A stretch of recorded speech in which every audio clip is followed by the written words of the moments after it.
Hello and welcome everybody to this webinar, and thanks for registering and signing in. My name's John Smedley and I'm the founder and director of a company called Teach Active, and we work closely in partnership with the children's charity, the Youth Sport Trust, and promote active learning basically in schools across the UK. Little bit different today. Normally I'm working in different regions across the country. Obviously because of the situation we're in at the moment, I welcome you to my home in Prestatyn in North Wales, where it's a beautiful day, and hopefully this just means that we can continue a little bit of the training. All of our teacher training is free. We've delivered 160 workshops already this academic year. We've delivered to over 2,000 schools, and unfortunately, due to the situation at the moment, a lot of our forthcoming training has had to be cancelled.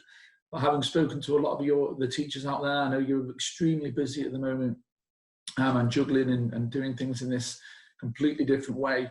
But having spoken to a lot of teachers, they said, well, actually, we'd still like to be able to access the training, so perhaps just in a bit of a different way.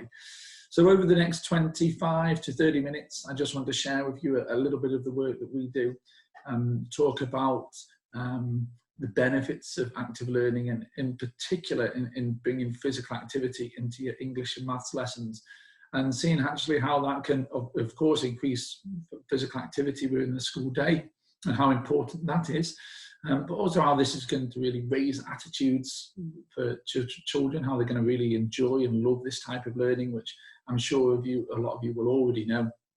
But also about attainment as well. And actually, just because it means we're learning maths or English outside or in the gym or up and about in the classroom, it doesn't take away from the learning, actually adds to it. And I'll be talking through that as well. Just very quickly before I share a PowerPoint with you and share some slides with you, my background is very much as a primary school teacher for 17 years. I was a peer advisor as part of that, and so hence the love of getting children up and about and active, and then went back into school and was a deputy head for 7 years. Last left 5 years ago, and now, as I say, work with schools all over the UK introducing this. I also work for the Youth Sport Trust, some of you may know, based at Loughborough University there, and again we do lots of research and looking at the benefits of active learning and sharing that with schools all over. Okay, so let me just share with you this PowerPoint.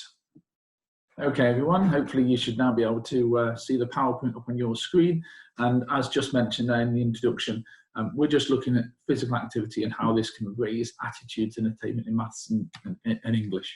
And I want to start off by just asking you, and I'll continue this kind of theme throughout the presentation, in just terms of asking you a few questions. The first one is physical activity in schools important? So the first thing I mentioned is that, of course, we want to get children more active in the school day. I asked this, and as I'm asking you this question, I would imagine that the answer that is coming through your head is yes, of course it is. And I suppose this has always been the case. We've always said yes. Of course, as a profession, we know how important it is for physical activity within school. But perhaps the reasons behind that have changed and continue to change.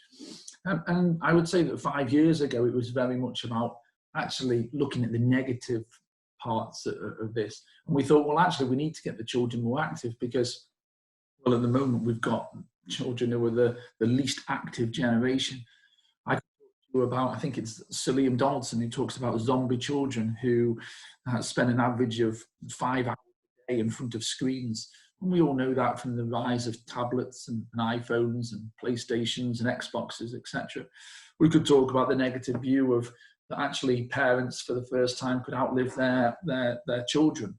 And that actually, if we couple all of that with the fact that actually we've only got perhaps a small percentage of our children who actually are achieving the national guidelines for the 60 minutes of physical activity a day, and then coupling that with the startling fact, of course, overweight and obese children. Gosh, well, I think there it just highlights the importance of how important physical activity is. But again, as I said to you, that's very much looking at the negative side. And I think we've very much moved to a different era now. Of course, we recognise all of that and it needs to be addressed. Of course, it's really important. But physical activity isn't for the few. It isn't for those who are just overweight and obese. Of course, physical activity is important for everyone. And actually, the benefits are much more than just, for example, as you can see here on the left, maintaining weight or reducing obesity. Far, far greater. And I always ask children in terms of why is physical activity important? And it's great that when they tell me it's about staying slim and fit and healthy, but of course I say to them, well, that's true, but do you also know that it's going to help you to be more productive within the school day? It's going to help your memory. It's going to help your concentration. Actually, you're going to have more energy levels because you're physically active. You might even sleep better. You're going to have more self-esteem, confidence, resilience, determination, all of these things. And across the board, you can see here, you know, this is for me why physical activity is so, so important.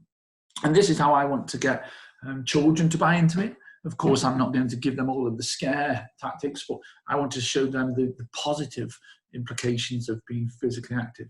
And actually, I also think that this is the way we can get children and schools to really take on this and embrace it as part of their culture within their school. It would go the same for adults as well. If I was talking to an adult and said, actually, I want you to be more physically active because I want you to lose weight, because I think you're watching too much television, all of these negative things. But actually, if I said to them, well, do you know what? I want you to be more active because you're going to feel better. You're going to have better confidence, self-esteem, emotional and mental well-being, less anxiety. You're going to sleep better. I mean, those are the things which I think would really help us to buy in. So really important physical activity, and we can see there. And as a result of this is a poster that a lot of schools ask for, actually. So at the end of this presentation, I'll make sure that I give you my details again. And if this is something that you'd like to share with your children, of course, and your staff and colleagues, then of course, just get in touch. Okay, so we know that physical activity is really important. And of course, that's been recognised even more so by the government. And we know that we want to get children to be active for now an average of 60 minutes a day. And I've taken this quote, but we'll hear it in lots of different ways. We may hear it being called the Active 30-30 or lots of different ways. But the important message here is, of course, this getting children to be active for an average of 60 minutes a day, and how we can do that, how we can achieve that. And of course, the Department of Health, Department of Education have said that schools are responsible for 30 minutes of that. So now as teachers, as practitioners, we're thinking, well, actually, what can we do to ensure that all of our children are getting that 30 minutes within school, and then hopefully the 60 minutes outside of that as well. Now, as a school, depending on your children, depending on your parents, depending on your community, you might actually think, well, perhaps will the children get a fair deal at doing the extra 30 minutes outside of school? Because that might depend on other factors outside of your hands, which of course, as teachers, we're always battling against. That might be, actually, it depends who the parents are. It depends how much emphasis and importance they put on physical activity. It might depend on where they live, whether that be in a flat or a home with a garden or a yard. So all of these things that can sometimes fight against us. So I work with plenty of schools where they believe it's so important, because if I just flip back, it's so important that actually we're not going for the 30 minutes, we're going to go for the 60 minutes within school.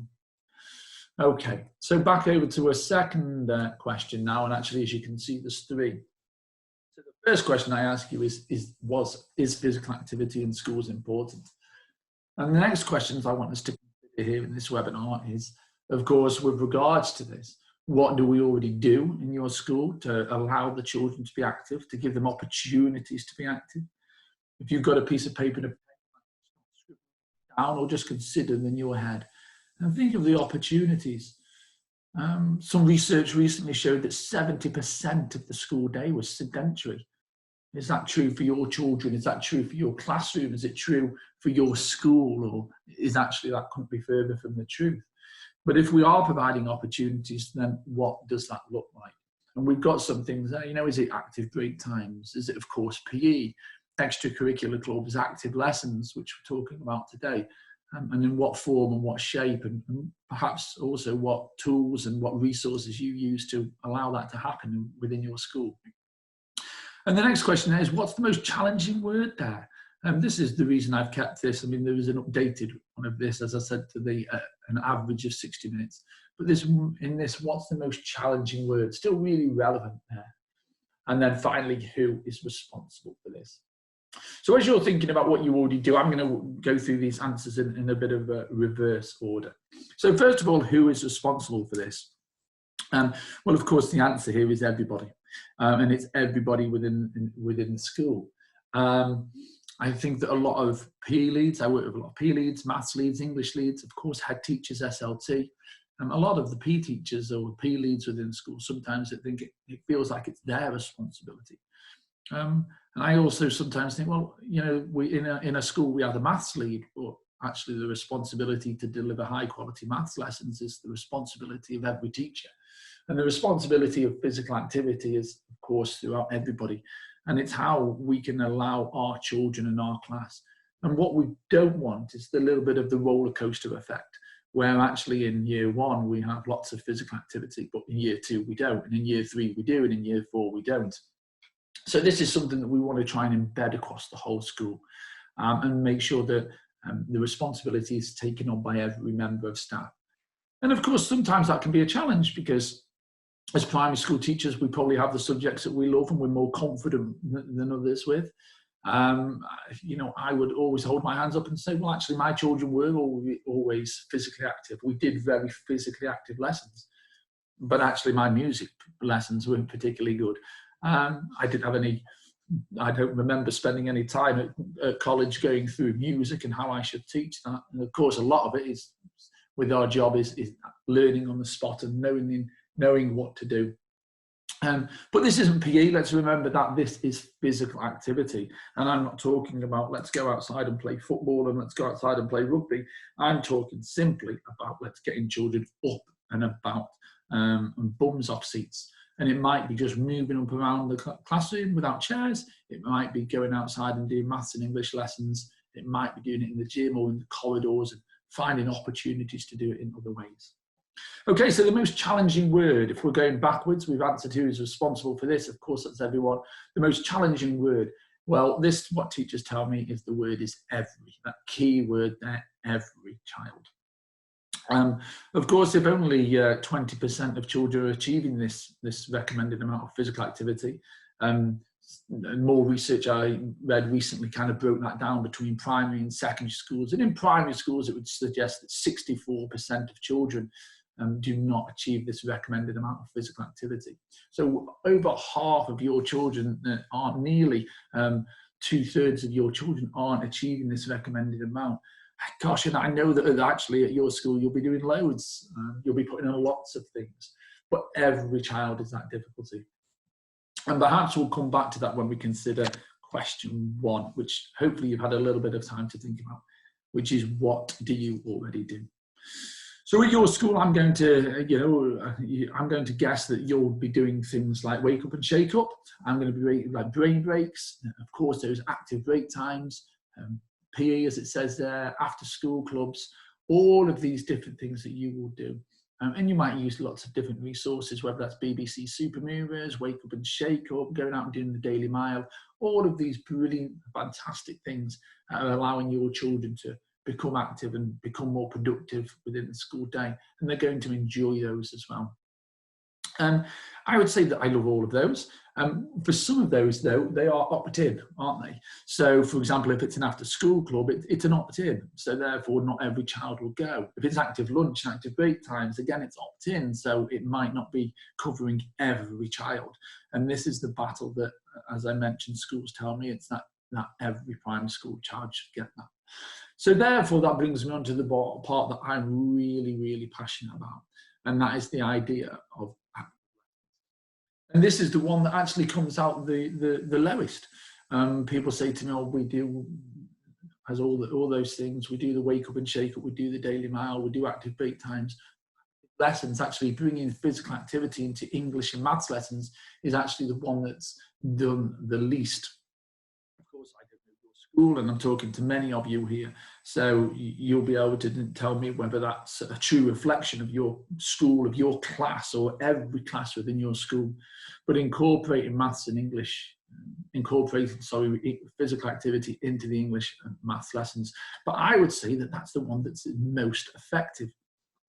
I think that one of the ideas is with the things that we add on. So when people say to me, well, actually, I need to get all children to do 30 minutes, or we're going to go for the 60 minutes within school, how can we do that? What is it that we need to add on? And we're going to add all of these different things. The problem is, as a primary school teacher, and as I said, I was a primary school teacher for 17 years, is that as soon as something comes about, like Christmas, like Easter, like a harvest festival, or the stage going up for the hall, actually what happens is all these additional things are the first things to go. And some of my colleagues would call them fads. You know, they're little add-ons, they're things that are nice things, but they're then the first things to go. And there's many schools that I've worked with that have started an initiative, and then actually over time it may have dwindled off a little bit. Not because the teachers don't want to do it, again, not because the teachers aren't fantastic and brilliant in their jobs and passionate, but actually because so many other things get in the way. And actually, I've just written a blog recently for AFPI, for the Association for PE, and it's all about actually, let's not do more, let's just do what we're already doing differently. And actually, if we can teach maths and English through physical activity, then actually we're going to cover this agenda, and we're going to actually do it by including every single child. Because if I say to my class, well, actually, guys, we're going to do we're going to do maths, but we're going outside, or we're going to do English, but we're going to be up and about. And then actually I am covering every single child within that. And actually not just that, not only are they active, but the children are also going to really enjoy it. And it's also going to help their learning and help them with their attainment as well. So let's just think about that, and let's just consider about how we can ensure that we've got active lessons within our school. Okay. And this brings us on to the next question. So when planning lessons, what are you trying to achieve? Again, a question here to consider, but when you're planning lessons, what are you trying to achieve? And there's many different things, and as a teacher, there's lots of different strategies that you employ. But I think that we can boil this down to the couple here that I'm showing on the screen. First one of those is engagement. You want the children to be engaged, you want them to enjoy their learning, you want it to be fun, and that's why as a teacher you spend lots and lots of time planning fantastic lessons, ensuring that the children are going to enjoy that learning, and actually we know that if they enjoy it, then they're going to have a better information as well. But also achievement, of course, we can't get away from that. We don't want this to be airy-fairy and all good fun. We don't want, oh, everyone's having a great time, or even through physical activity, but we're actually not learning. It's very important, of course, that the children are meeting the objectives and the outcomes, and they're learning, in effect, what we're teaching them on that day. And certainly I believe that through physical activity, we can definitely tick both of these boxes. I think that children learning through physical activity will be both engaged, and it will help with achievement. Normally when I'm delivering my training sessions, as I say, in schools, and we can't do this over a webinar, but we're open and we're playing games, what I'm going to do at the end of this is ensure that I set you a bit of a school challenge for those of you who are still in school and working with the children of vulnerable children, and also the children of key workers. And also some for you to have a go at when maybe school's back to normal and we're all back in, whether that's more recently or whether we have to wait till September. But I'm going to send you lots of lesson plans so you can have a go, and you can teach your maths lessons, you can teach your reading lessons, you can teach your writing lessons through physical activity, and you can see the difference that it's going to make, and you can see are the points that I'm making here today valid and true. And actually, again, we don't want tedious links, but we want to make sure these lessons and activities are real high quality, so that they're only adding to learning as well. But I know a lot of you will have done active maths, active English, maybe during National Health Week, during National School Week, National School Sports Week. And of course, yeah, you'd say to me, the children loved it, and I loved it. And therefore I'm suggesting that, is this something that we can do every week? Of course, for those maths and English leaders out there, and well, for every class teacher out there, what I'm not suggesting is that let's get rid of the scheme of work that you're already doing, or the planning that you're already doing, and the fantastic work that you're already doing. What I'm suggesting is that this can sit alongside, it can complement, it can enhance, and it really can support the other learning that you're already doing. And I'll come on to that in about how different schools may use this. But certainly in terms of what we've just said there, engagement. We've worked with, as I said, over 2,000 schools this year alone. We support thousands of schools. And what I want to do is I've just picked out literally a couple of several quotes here of what teachers, people who are on the shop floor, who've been on our training and then gone back and actually introduced this way of learning. And as you can see here, people saying the enjoyment of maths, the attitude towards maths, children being so engaged and excited. And actually, isn't that exactly what we want children to be, loving the learning?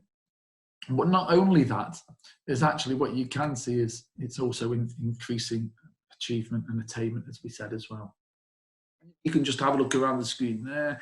You know, actually, left-hand corner, this is a school that we worked with recently, Gladys Street Primary School in Liverpool, and actually, as their Ofsted report shows, their fantastic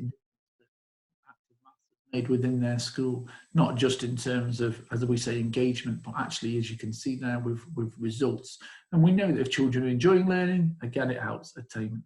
Children making age-related expectations, achieving above the national average, helping with things of the course with maths and problem solving and fluency and reasoning. And you will notice that all of these at the moment are based around the maths curriculum. And that's kind of the way in which we've evolved, I suppose. As a company, as an organisation, we were all about teaching maths through physical activity. But because of the praise that we've had and because of the accolades that we've had, we've now introduced English as well. And we're starting to see similar feedback, similar comments with regards to how this is supporting schools and with their English lessons as well. This is a school, Townfield. This is one of the first schools that actually came on board. And we've been working with this school for a long, long time. And this isn't the most recent case study, but the reason I share it with you is because it's the one that was recently submitted to the Department for Education as an example of sharing of good practice.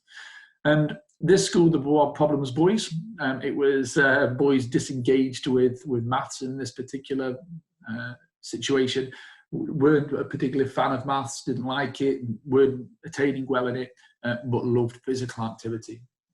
And by combining the two subjects, you can see there the impact that it's had across the entire board. Now, in terms of how to use this, this is the school that said, right, okay, one of my maths lessons each week will be through physical activity. One of my maths lessons. So again, it's not taking over. We're not coming in with a new idea and saying, actually, let's get rid of everything else. As I said, it's to complement all the brilliant work that you're already doing. And by introducing this, but across the board, we can have that real whole school approach, if you like. And then as an intervention program, they would use it perhaps 3 times a week, bringing children out for 25, 30 minutes. But again, rather than teaching children through your more traditional sat down way, actually through active maths, really engage those less confident learners, maybe the disengaged children.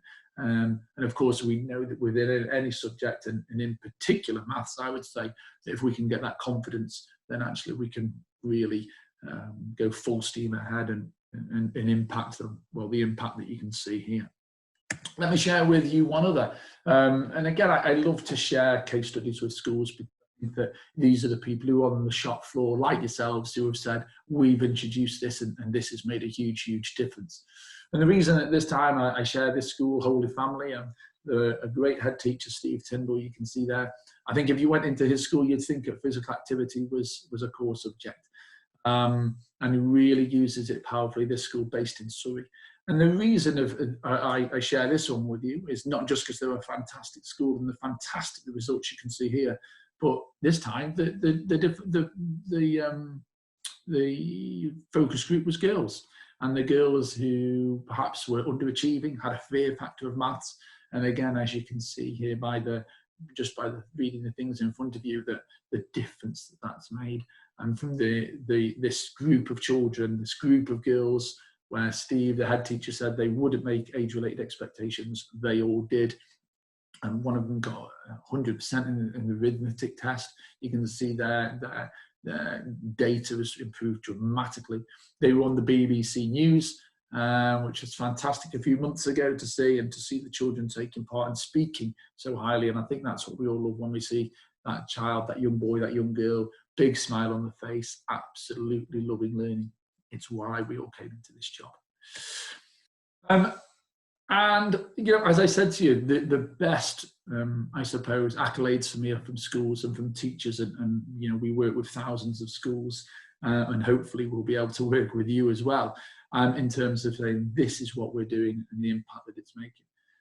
A lot of our schools have been praised by Ofsted, who are recognising the difference that this learning approach is making, and the difference that it's making. As I said to you, we've been submitted to the DFE as an example of good practice. And last year we were proud to be in the Parliamentary Review for Outstanding Practice in Education. And it's great just to see that other bodies now are recognising the importance of active learning. And actually we're not just thinking that maths and English means we're sat down, we're at a chair, and we're at a table. And as I mentioned to you earlier, because we had such a great impact, we also won an award for the Best Maths Resource, which was a fantastic achievement that we also got. And our school said, we absolutely love this. But actually, what about SPAD? What about grammar? And of course, then what about reading as well? So we listened and we did something about it. And now our courses now go on talk about, of course, the difference that this with regards to this, and we play games, and I'm going to send you games about how you can teach prefixes and suffixes and apostrophes and spelling and handwriting and all areas of sentence and text and word level work, all of these different ways, but showing you how you can do it through physical activity. We have got thousands of games, and I'm going to be sharing some of those with you so that you can have a go yourselves. And then what we've done is also then recently is introduced reading as well, and written different texts. So far, story, information texts, being those in the non-chronological reports, and we'll be adding lots more different texts. And again, lesson plans all about the key reading skills, about inference, deduction, prediction, author, word choice, meaning of keywords, all of these different key reading skills. And again, especially there, showing how we can foster that love of reading and really impact with regards to the love of English and reading and writing, and also attainment within there as well. And as I say, the best way is to have a go and to have a look at some of those plans in more detail. Okay, and this brings on to the final question that I want to ask you. And this is, of course, I've gone through very quickly in this brief webinar in terms of why we should introduce physical activity into English and maths lessons. And that is because we want to increase levels of physical activity, because of that whole child development issue, because of productivity, memory, concentration, a lot of things at the moment from Ofsted asking, how do we help children to retain information? We've all done that lesson where it's gone swimmingly well and we think fantastic, and the children have got that. I'm a great teacher. The children have all done great. Well, actually 2 weeks later, when we say we're going to cover that again, they seem all to have forgotten it. So how can we help them to retain information? And maybe it's just doing it in a bit of a different way. How can we get them to be fluent? How can we get them to master these key skills? And again, we can just ask them to be perhaps doing it in a different way to ensure that all of that happens.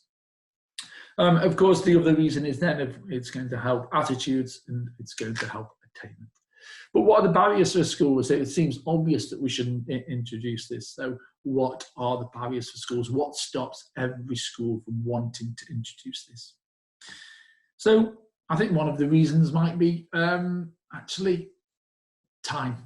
And as a teacher, you are ridiculously busy. We know that.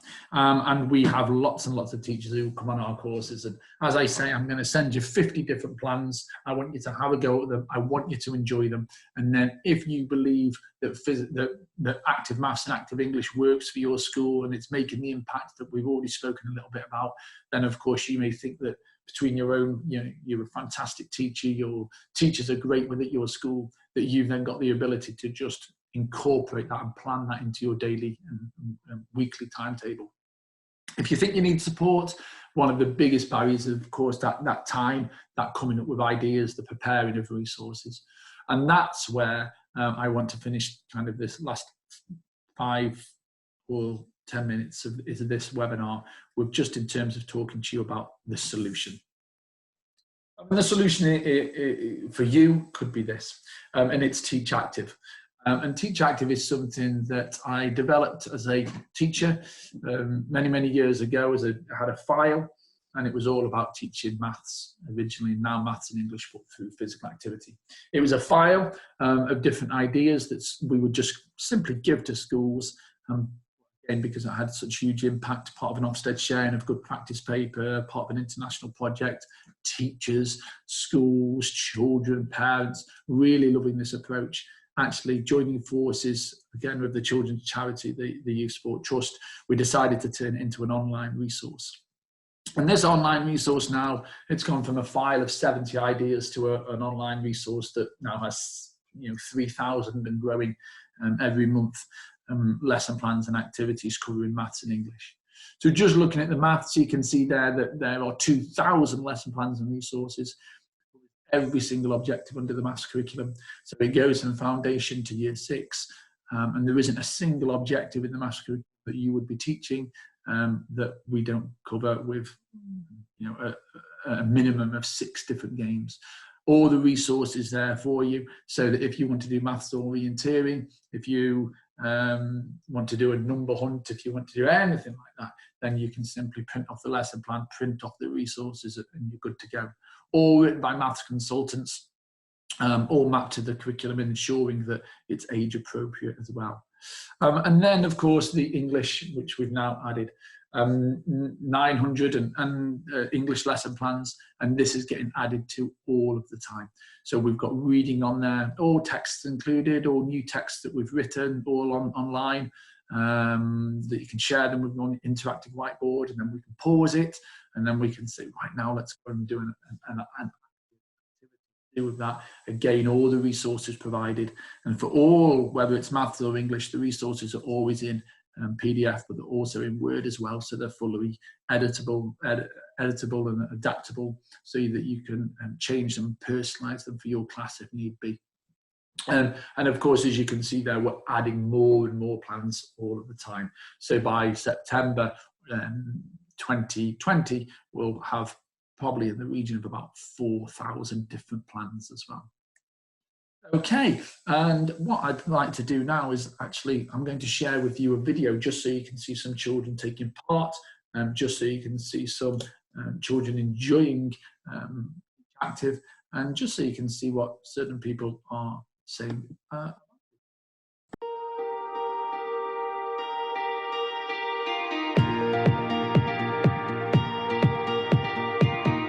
We've really seen the children become more involved and develop that love of learning. These activities are not only fun and engaging, but they're also of high quality. Teach Active is an online resource that provides teachers and teaching assistants with lesson plans and resources on how to deliver the English and the maths curriculum through physical activity.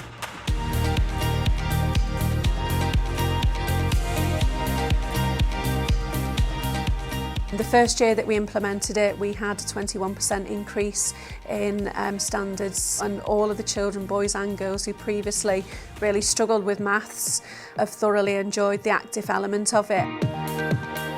Teach Active helps with many national curriculum elements, particularly with English, helps with spelling, punctuation, grammar, helps get children up and about in and outside the classroom. There's been a really positive impact on the children at our school. I say children, staff as well. Once you've tried it a couple of times, then it's a go-to for all lessons because it is so easy.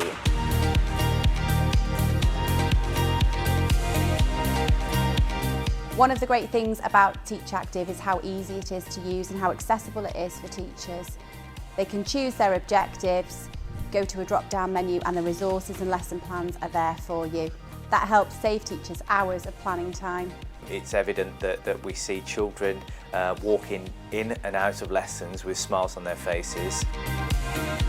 What we've seen using it here is just their enjoyment, their engagement.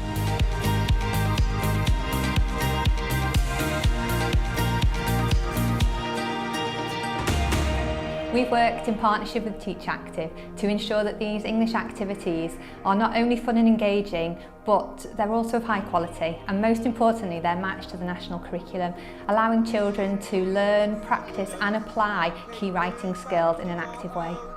The key aspects of maths at the moment are the reasoning, the fluency and the problem solving, and Teach Active help us deliver that. They don't realise they're learning actually.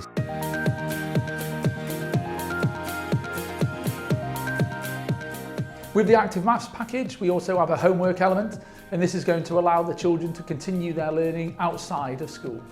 The homework again has much more of a practical element, so that parents are working in collaboration with the children. We get fantastic feedback from schools who are using Teach Active, in particular with attitudes and enjoyment of maths and English, but also with regards to attainment and achievement in these key subjects.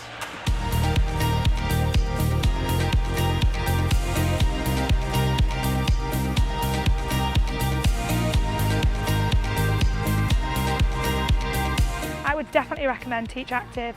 It's really accessible for teachers, saves lots of time, but the biggest thing is pupils really want to join in and take part, so I would definitely recommend it to other schools. Not only will it impact on your data, your standards, your outcomes, but you will see a renewed vigour and enthusiasm and enjoyment across both pupils and staff.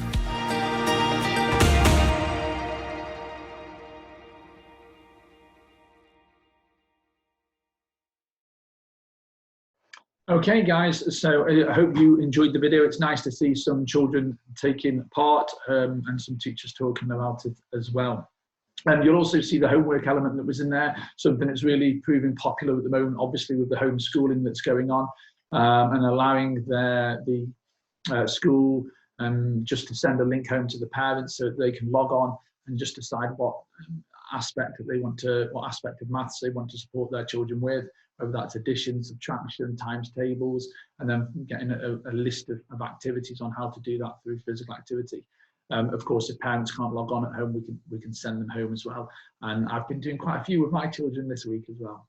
Okay, so I've got a little challenge for you. Okay, and that's just to have a school challenge, and this is what we're setting for every school who we've seen throughout this year. As I said, over 2,000 schools, and I'd love your school to have a go at this as well. Of course, even more important with regards to this, because normally when I'm delivering training, I'm getting the teachers up and about, and we're playing games, and I'm able to demonstrate exactly what I've said during this webinar, that they're going to be fun, they're going to be engaging, we're going to learn, and actually seeing the feedback is brilliant from teachers. And of course, they can straight away say, oh, my children would love this. Oh, I'm going to do it in this particular way. Oh, I love that game. I like that game. I'm going to adapt to this game. This is how I'm going to personalize it. Of course, what great teachers do, and put their own slant on it, if you like. So the school challenge is just to try it. Visit the Teach Active website, and there you'll be able to just to log on and have a little look around and be able to access any of these different games as well. Okay, and then I will just simply then say that last of all is that a big thank you from me, a great thank you, and just to taking the time to register and to take the time to listen to this webinar. I hope you found it useful and informative. I'd love to touch base with some of you more. Of course, everything that we do is all around that active learning. We love working with schools, and as you can see there, if you'd like to know more about Teach Active, if you'd like a one-to-one demonstration, then please, during these times, just drop me an email. I've put that there, john@teachactive.org, and then I'll very happily email you back, set up a Zoom call with you, and I'll be able to share the screen and just talk through and show you the website and how easy to use it is, which is kind of one of the other reasons that teachers love it so much. It saves them hours of time, and it's something that is just so easy to use. I always wanted it to be an idiot's guide, so being a teacher, I know that's what we want, something we can pick up and simply use. So a big thank you, guys. Take care during this really busy time, this really strange time, this really surreal time, and I hope to speak to some of you soon. Okay, take care.